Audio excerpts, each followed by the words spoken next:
Welcome. If you're a woman who has a sense that there's more out there for you, you're in the right place. I'm Whitney Baker, host of the Electric Ideas podcast. Somewhere along the line of work and kids, life carried on, but I lost track of my truth. I'm on a reflective journey, and that's what this podcast is all about. Each week, I interview a woman who is lighting her own path and offering others hope. Before our conversation ends, we'll share a reflective question for you to explore. Sometimes all we need is a jolt, a fresh idea, an aha moment that connects us to a sense of possibility. This, my friends, is what I call an electric idea. Welcome back to Electric Ideas. Today's guest is Jessica Fein. Jessica wrote a book that we're going to talk about today called Breathtaking, a memoir of family, dreams, and broken genes. I just want to be upfront that while this conversation is largely about a heartbreaking topic, because the memoir covers Jessica's journey of learning about her daughter having a rare disease and ultimately losing her daughter in 2022, it still feels really hopeful. There were times when I was reading this book, Breathtaking, in preparation for our conversation, and I realized I was actually holding my breath. So while this topic is delicate and not something that's easy to discuss, I do think that sometimes in times of great adversity, we learn both human truths and truths about ourselves. And for Jessica, it was both.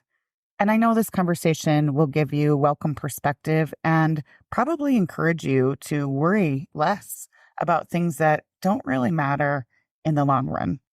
Beyond writing her book, Jessica is an essayist, advocate, and speaker. She also hosts the I Don't Know How You Do It podcast, which features people whose lives seem unimaginable, but who triumph over seemingly impossible challenges, just like she's doing. Jessica continues to contribute to many well-known news outlets, and she also balances all of her work with writing and podcasting with being a mother and a senior marketing executive at a global education company.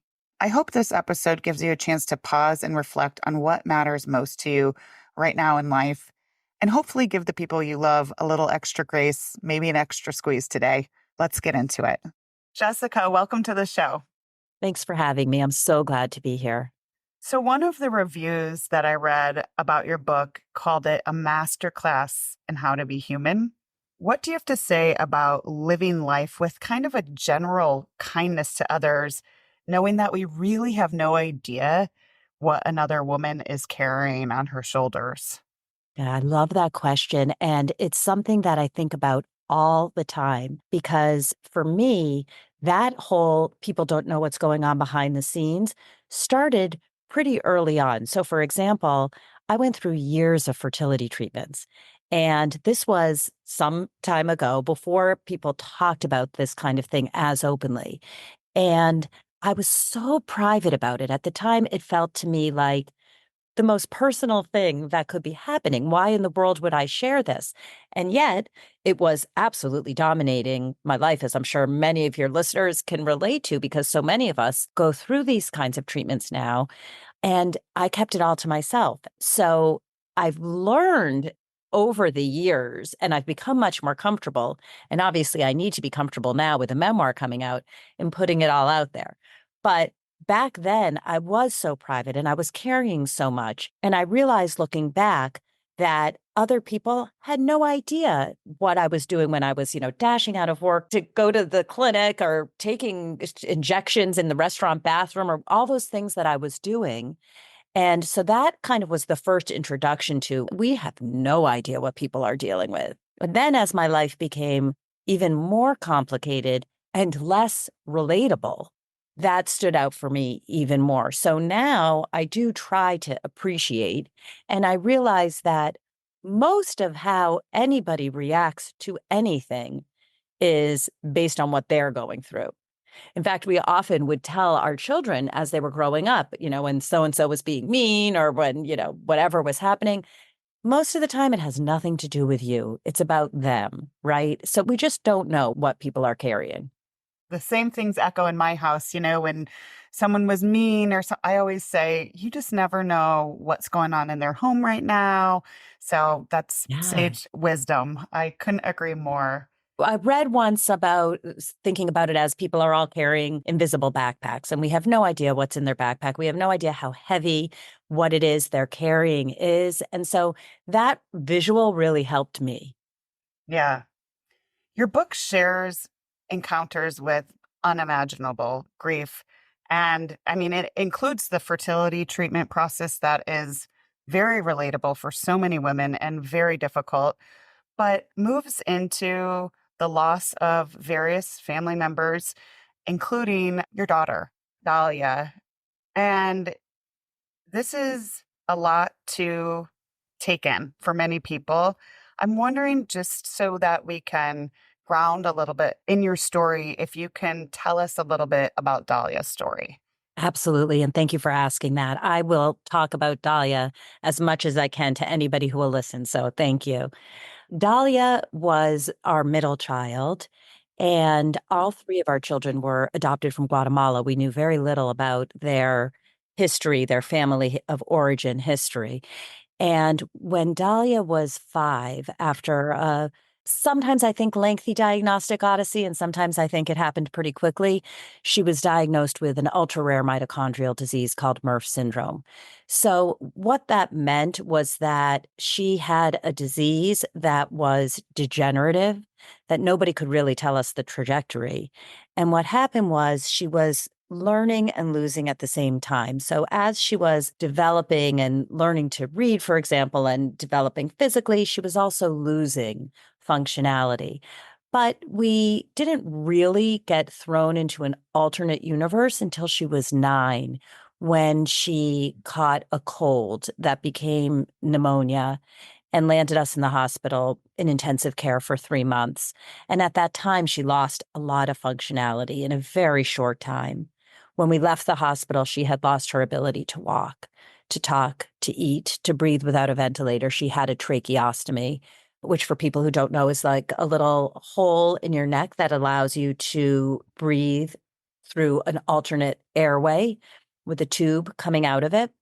And she became what's called an eyes on patient, meaning that myself or my husband or a nurse trained specifically in her care had to have our eyes on her 24/7, meaning I couldn't go to the bathroom if I was alone with her, or, somebody needed to be by her bedside at night while she was sleeping. And that really changed things for us, as you can imagine. My husband and I continued to work full time, and we pieced things together. And that was our life until she passed away at 17, 8 years later. So the disease continued to progress. And we were in a situation of saying, okay, totally having to change our mindset from we're going to beat this, we're going to cure this, we're going to find the light at the end of the tunnel, to we got to light this tunnel up and make it beautiful, because there is no light at the end of the tunnel.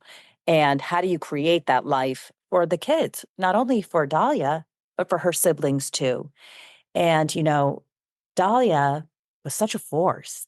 And even as she was losing all these things, she just wanted to be a kid. She wanted to play and snuggle and have a life. And so she kind of presented that to us, and we stepped up and learned how to do that.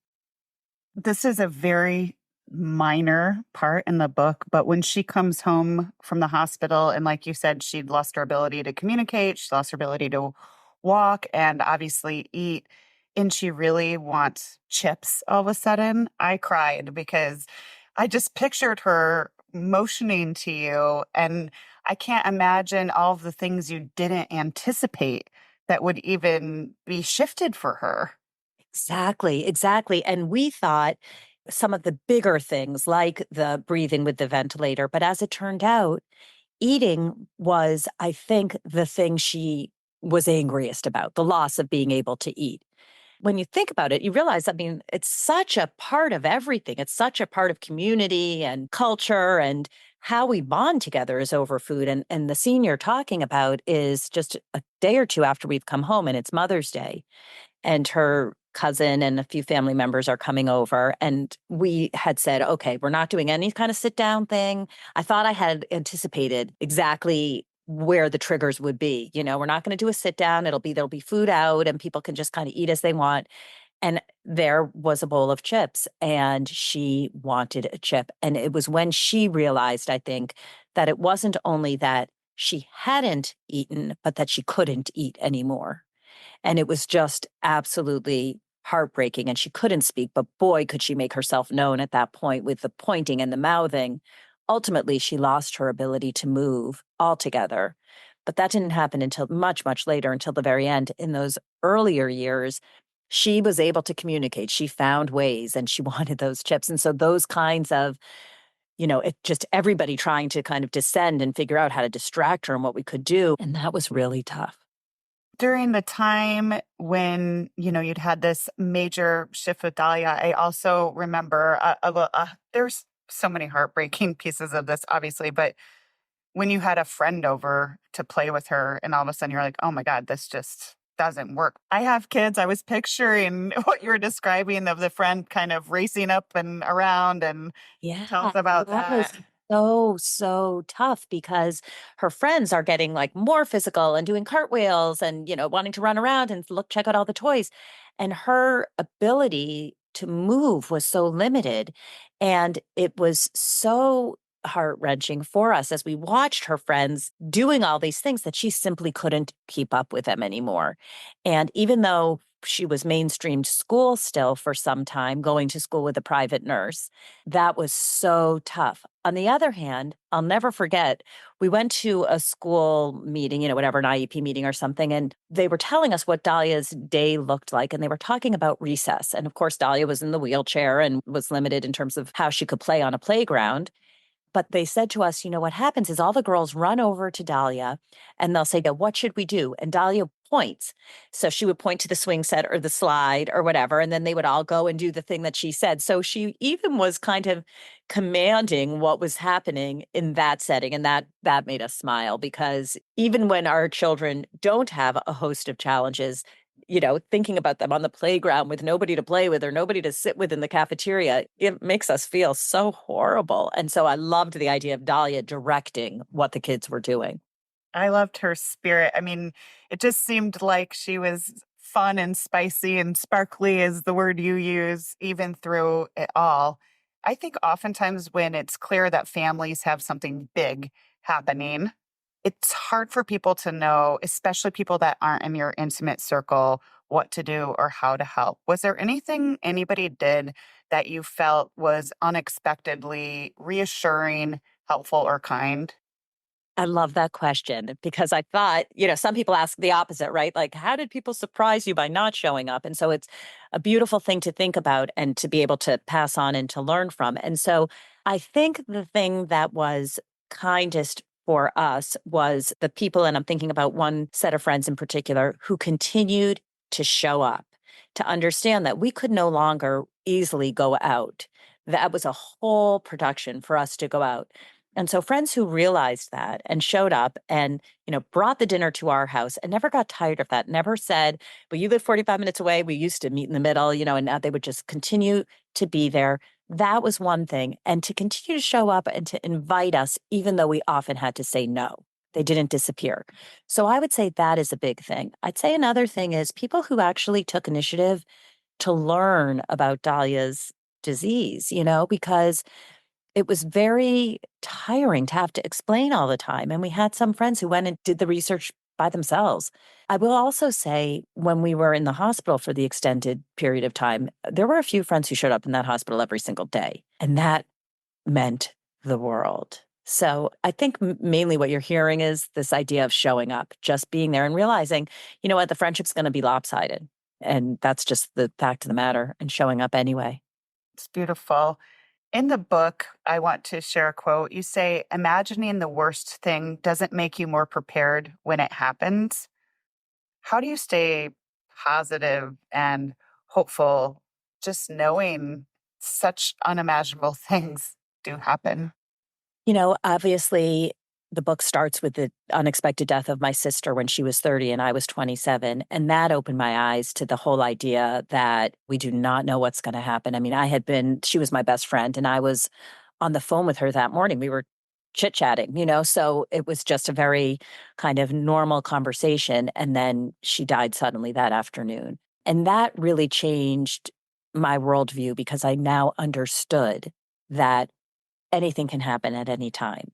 So, in that context, how do we stay hopeful? And I think that's such an important question because I feel like hope is such an important thing to me that it helps me move forward. It helps me to be in the present moment, but also be able to look to a future. So, how do you hope when you're watching the decline right in front of you?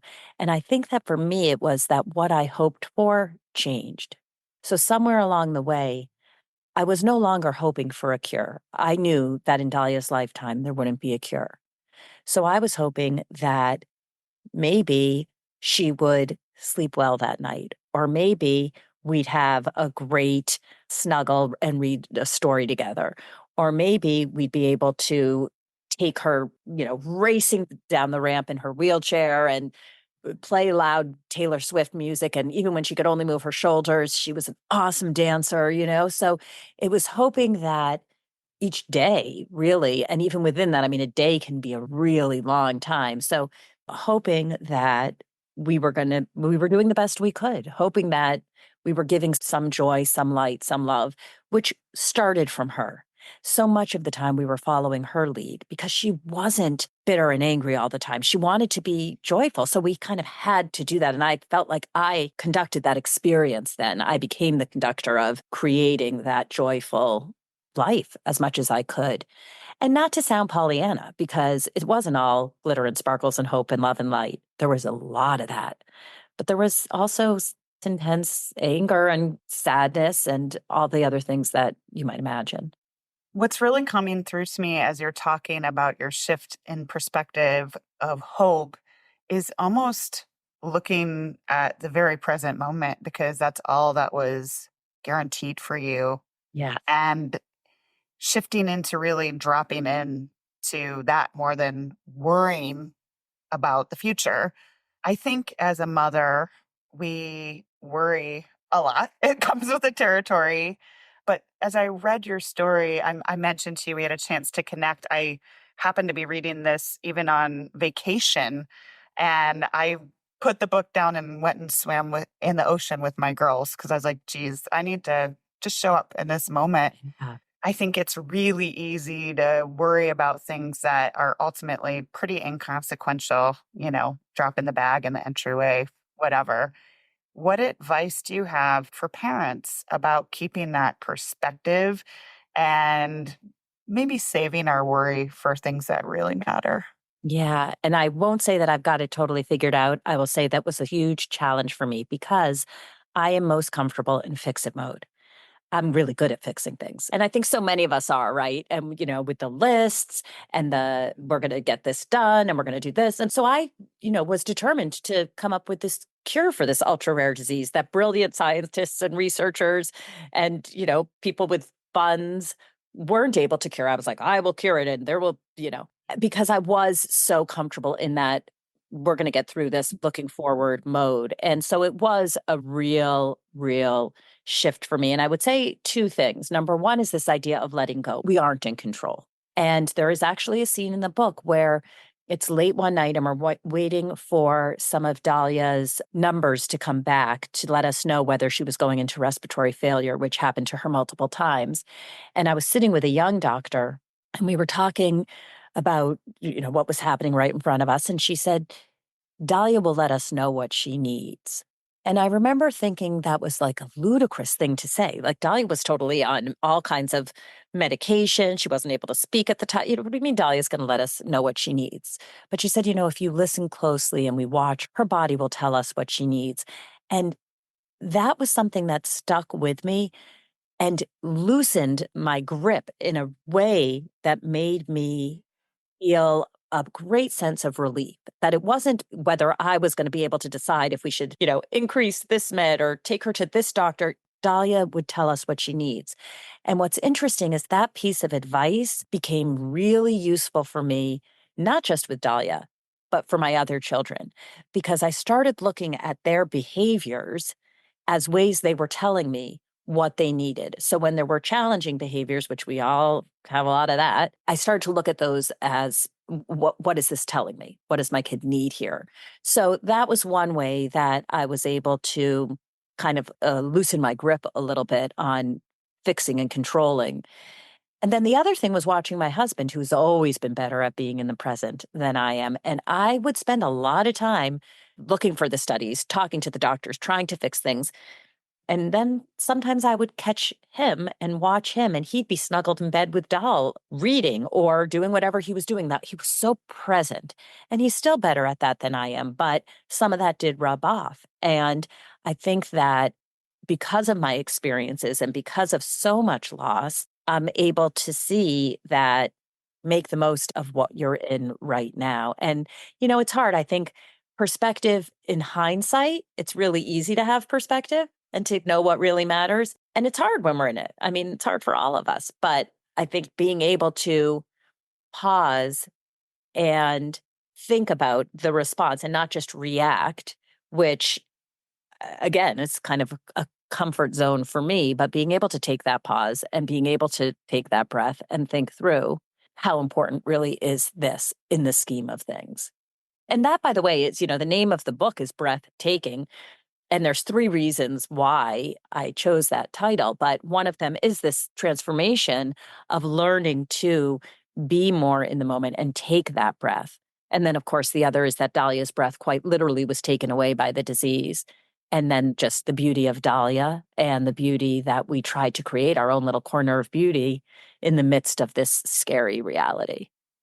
Yeah, I just want to reflect that piece about surrender back to you because I feel like toward the end of the book, you were very aware that you'd shifted. You tell me if this doesn't feel right, but Yeah. you'd almost shifted from this like busy, I've got this, I'm going to make the list, I'm going to call every doctor, your fixer mode. It felt to me like you had a great softening. And one of the lines that I really liked that you wrote was there is great wisdom in knowing when surrendering is not defeat, but rather surrendering to the flow of life and letting it unfold. And that was such a huge learning for me because I thought surrender meant giving up. And there was no way I would give up on my child, right? Nobody would. So I would not surrender, right? Surrender was to say, oh, I guess this is okay. And surrender was to give up. I mean, that's what I thought.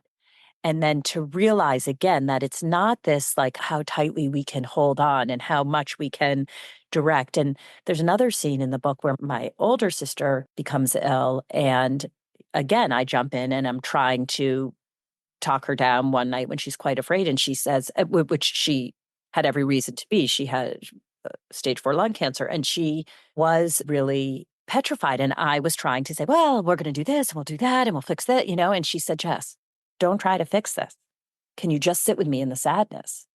And, when you asked a few moments ago about what people can do and what's a kindness, sometimes it is just being there in the moment, in the sadness, in the whatever is coming up, and whatever the feelings are, right? And not doing the like trying to cheer up and trying to control.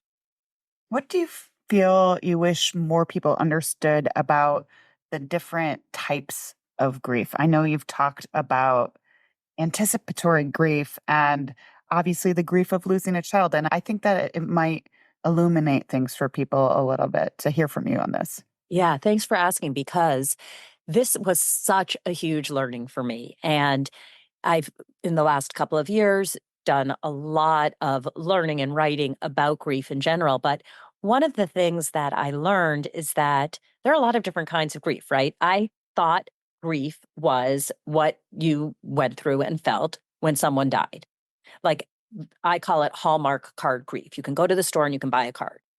But there's so many other kinds of grief. And what happened was I was asked at some point along the way to speak on a panel about ambiguous grief.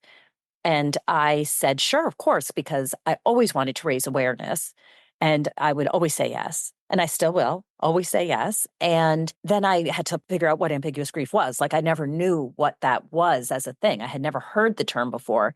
And in fact, I had pride in myself that I wasn't going to grieve while my daughter was alive. I thought, how in the world can I grieve my daughter when I'm looking at her? Felt horrible to me. But I really learned in preparation to speak about it that ambiguous grief, which is the grieving for somebody who is still alive, right? When there's no closure with death. So there can be a grief for somebody who's still alive, but they're not with you physically. Maybe they're a prisoner of war, for example. That's one kind of ambiguous grief. But there can also be somebody who's physically with you, but not with you in the same way cognitively that they used to be. That might be somebody who's suffering from dementia. That might be somebody who's got a drug addiction. And in our case, it was somebody who had a degenerative disease where she was losing cognition along with all the other functionality. And so it's this idea of grieving somebody who's still alive. And what naming it did was it gave me permission to feel it. Now I didn't feel guilty because I understood this is a real thing. And that's different from anticipatory grief, which so many of us go through as we're caring for elder parents, for example, where you know where it's headed and you're grieving ahead of time, you're trying to prepare yourself. That one is a little more clear cut, still different from quote unquote Hallmark card grief. But ambiguous grief, the name says it all. It's ambiguous. But with anything, when you can name the thing, it makes the thing lose some of its power over you. You can then begin to integrate it and move forward together. That actually is really helpful because I didn't know the term ambiguous grief. I have a grandmother who is suffering with dementia. And even talking to my mother, I have asked her if she's grieving her because she doesn't any longer recognize us, but she's still with us. And that's a very tricky emotion to navigate. So I think Yeah. just having that term, people can go kind of look it up and do their own research, but Yes. it's a thing. It's a thing. It's a thing, and it's okay to feel it. So it just, like I said, it gave me such a feeling of permission because before that I was just resolute in this idea that how could I'm not going to grieve. I can't be grieving. I knew about grief, conventional grief from earlier losses, and this wasn't that. So what was it?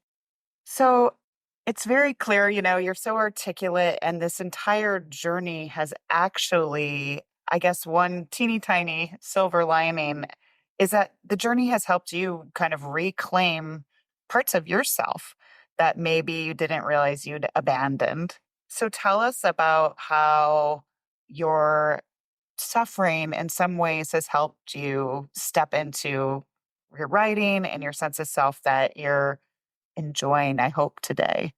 Yeah, I am. I think that creativity has always been so core to who I am. And I was a writer way back when, and I published a book in my 20s, which was a long time ago. And I was a newspaper columnist and I wrote a lot. And then for anybody, we become so busy. And I took a job I was no longer creating, I was overseeing creatives, and I was in a corporate environment and just became, for all moms or parents, we become so busy and there's so much noise around. And I was just doing everything whatever the next thing was that was right in front of me. But one of the things that happened was things slowed down when Dalia became, as her disease progressed, things slowed down because, as I mentioned earlier, she was eyes on. And it's mitochondrial disease is a lack of energy because your mitochondria are the powerhouse of the cells. So when you have a mitochondrial disease, imagine a battery, right? Like a battery on your phone. And imagine that at best it's at the low battery and you often kind of need to recharge.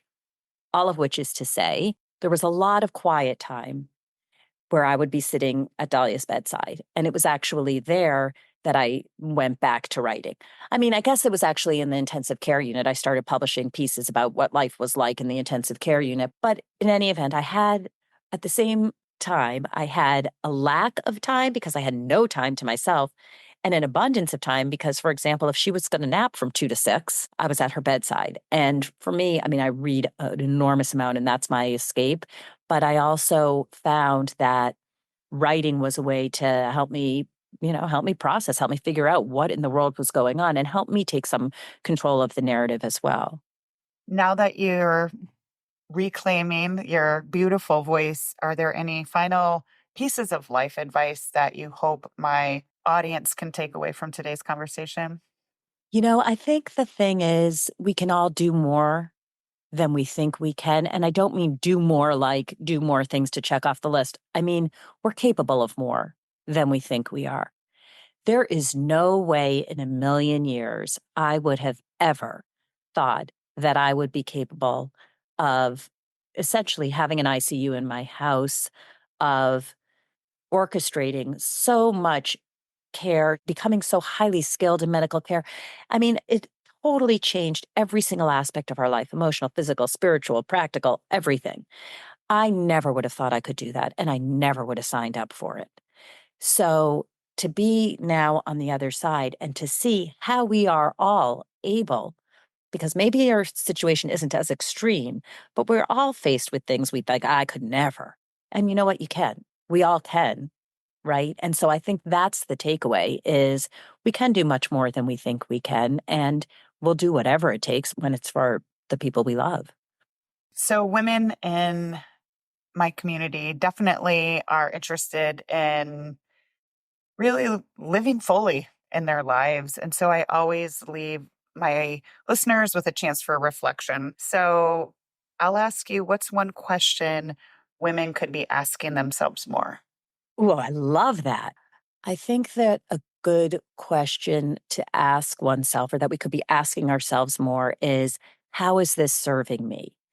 And I try and ask myself that when I find myself either reacting in a way that may be out of proportion or that's making me anxious or whatever, or if I'm going to do some work that is just not gratifying. I think that question can help us in so many aspects. How is this serving me? And maybe the answer is it's not. And you need to change course. Or maybe you really get to understand why being very anxious is serving you or whatever the thing is. So I think asking ourselves that and checking in with ourselves on that on a regular basis. Love that. I know people will want to check out your memoir, Breathtaking, a memoir of family, dreams, and broken genes, and find you and follow you. So, where is the best place to connect? Awesome. So, first of all, also, I invite everybody to listen to my podcast, which is called I Don't Know How You Do It. So, check that out. And of course, wherever you get your books, please get Breathtaking. And then check me out on my website, jessicafeinstories.com. Jessica Fein, F like Frank, EIN stories.com. And I have my latest writing and podcast. And I'm also really interested in speaking to book groups, speaking to organizations on any of these topics. So that's another way to connect with me. It's so meaningful to have you here and hear your story. Thank you for your time. Thank you for asking such insightful, beautiful questions. I'm so glad you joined me today. If you're looking for more, feel free to connect with me on Instagram at @WhitneyWoman. And if you enjoyed the show, I invite you to support me by leaving a review or sharing it with a friend. Hope you have an inspired day.